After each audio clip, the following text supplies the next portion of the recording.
अस्सलाम वालेकुम everyone, this is Mohammad Riza. Welcome to another new video. इस वीडियो के अंदर हम 5 चीज़ों के बारे में डिस्कस करेंगे। पहला है पीटीए अप्रूव्ड मोबाइल फ़ोन, दूसरा है नॉन पीटीए, तीसरा है वीआईपी पीटीए, चौथा है पीटीए पैच और पांचवा है जेवी स्मार्टफोन। इन 5 के अंदर डिफरेंस क्या होता है, ये क्या चीज़ होती है, इस वीडियो के अंदर जानेंगे, तो वीडियो को लास्ट तक देखिएगा। सबसे पहले बात करते हैं ये एक्चुअली में ये पीटीए होता क्या है। Pakistan telecommunication authority, I think ये नेम होता है। ये आपके मोबाइल फ़ोन का टैक्स वगैरह जो होता है उसको ये सारा हैंडल करता है। आप जब भी मोबाइल फ़ोन लेना चाहते हैं आपको 2 किस्म के मोबाइल फ़ोन मिलते हैं। सबसे पहली बात तो ये है कि नॉन पीटीए जो होता है उसके अंदर आप सिम वगैरह नहीं चला सकते। और पीटीए अप्रूव के अंदर आपको 3 कैटेगरीज मिलती हैं, एक पीटीए अप्रूव्ड, एक पीटीए पैच और तीसरा वीआईपी पीटीए। अब इन तीनों के अंदर डिफरेंस क्या होता है और जेवी क्या होता है, तो ये हम जानते हैं। सबसे पहले एक कॉन्सेप्ट क्लियर कर देता हूँ। जो जेवी मोबाइल फ़ोन होते हैं उसका पीटीए अप्रूव या नॉन पीटीए से कोई ताल्लुक नहीं होता। वो एक अलग कैटेगरी होती है, वो एक सिम का इशू होता है। आपको जो है सिम मोबाइल के अंदर चलाने के लिए आपको बाकायदा कॉल वगैरह करके वो जो है ना आपको उसकी डिटेल में देनी पड़ती है और इस तरह का कोई सीन होता है। वो फ़िलहाल हम जो है उसको ज़्यादा डीप में डिस्कस नहीं करते। बस आप ये समझ जाएँ कि उसका थोड़ा सा सिम वगैरह का इशू होता है। आपको बाकायदा कॉल वगैरह करके अपनी सिम जो है एक्टिवेट करनी पड़ती है। अगर आपको कोई पैकेजेस वगैरह लगाने हो या लोड वगैरह कराना हो आपको कॉल वगैरह करनी पड़ती है कंपनी की तरफ, तभी आपकी जो है वो सही तरह वर्क करता है। बाय द वे जेवी नॉन पीटीए भी होता है, जेवी पीटीए अप्रूव्ड भी होता है। तो अगर नॉन पीटीए होता है तो उसके अंदर जेवी वर्क नहीं करता। अगर पीटीए अप्रूव्ड मोबाइल फ़ोन हो और जेवी हो तो उसके अंदर सिम वर्क करती है, बट वो थोड़ा बहुत इशू होता है, लंबा सा प्रोसीजर होता है। अब डिस्कस करते हैं कि ये जो पीटीए पैच होता है ये क्या होता है। सबसे पहले एक और मैं आप लोगों का डाउट क्लियर कर दूं, ये जो हमें मार्केट में स्कैम किया जाता है वीआईपी पीटीए बोलकर, हमें जो है पीटीए पैच स्मार्टफोन पकड़ा दिया जाता है। वीआईपी और पीटीए पैच सेम होते हैं। अगर आपको कोई कहता है ये मोबाइल फ़ोन जो है ये वीआईपी पीटीए, तो आप समझ जाए कि भाई ये पैच हुआ है। ये वीआईपी और पीटीए पैच एक ही चीज़ होती है, ठीक है। अब पीटीए पैच होता किस तरह है इसको हम डिस्कस करते हैं।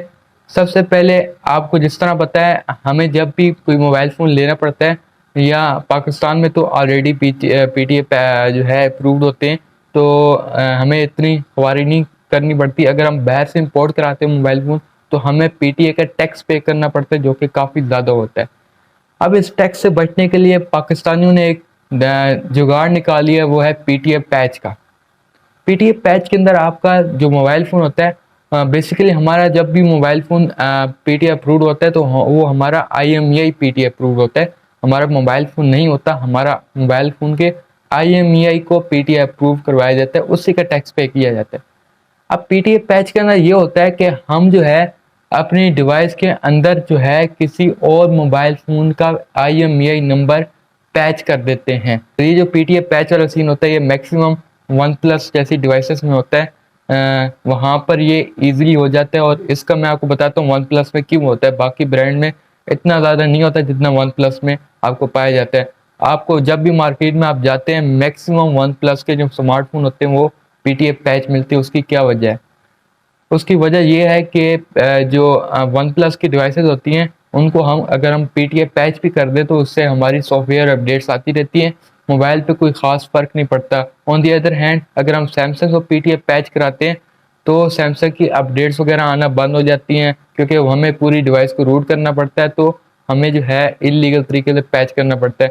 होता वैसे बेसिकली ये पीटीए पैच जो होता है ये इलीगल ही होता है, बेशक आप किसी भी डिवाइस पे करा लो, ये इस पे पाबंदी है।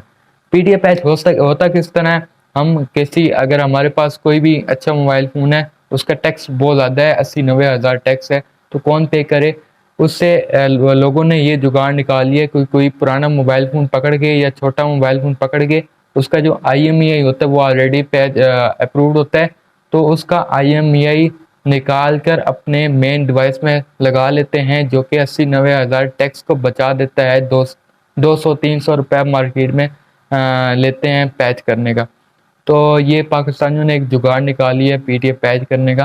तो इस तरह का ये सीन होता है, आपके किसी और डिवाइस का आईएमईआई नंबर पकड़ के जो ऑलरेडी अप्रूव्ड होता है पीटीए से, उसका IMEI निकाल के आपकी मेन डिवाइस में डाल दिया जाता है, जो कि नॉन PTA होता है। उसको जब नॉन PTA के अंदर वो PTA अप्रूव्ड वाला IMEI लगता है तो ऑटोमेटिकली हमारी जो मेन डिवाइस होती है वो भी PTA अप्रूव्ड हो जाती है।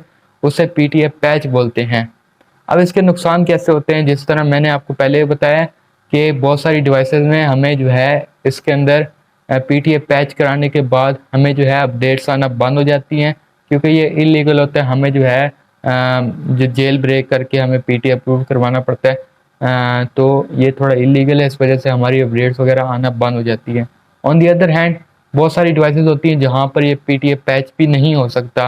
जिस तरह आईफोन हो गया, आईफोन के अंदर PTA पैच नहीं हो सकता, ठीक है। इसके अलावा एंड्रॉयड में हो सकता है, लेकिन एंड्रॉयड में बहुत सारी ऐसे कंपनीज है जो कि PTA पैच के बाद अपडेट्स लाना बंद कर देती हैं और आपका फ़ोन कभी भी बंद हो सकता है।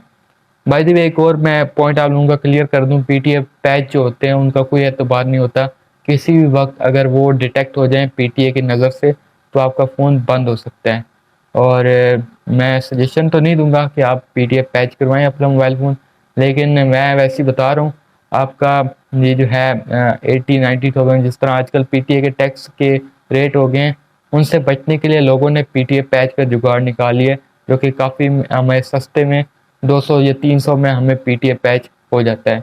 तो हमें मतलब 80-90 हज़ार की जगह हमें बस 200-300 में ही काम बन जाता है। इस वजह से लोग PTA पैच करते हैं। बाकी अपना ख्याल रखिएगा। जैसे टेक केयर।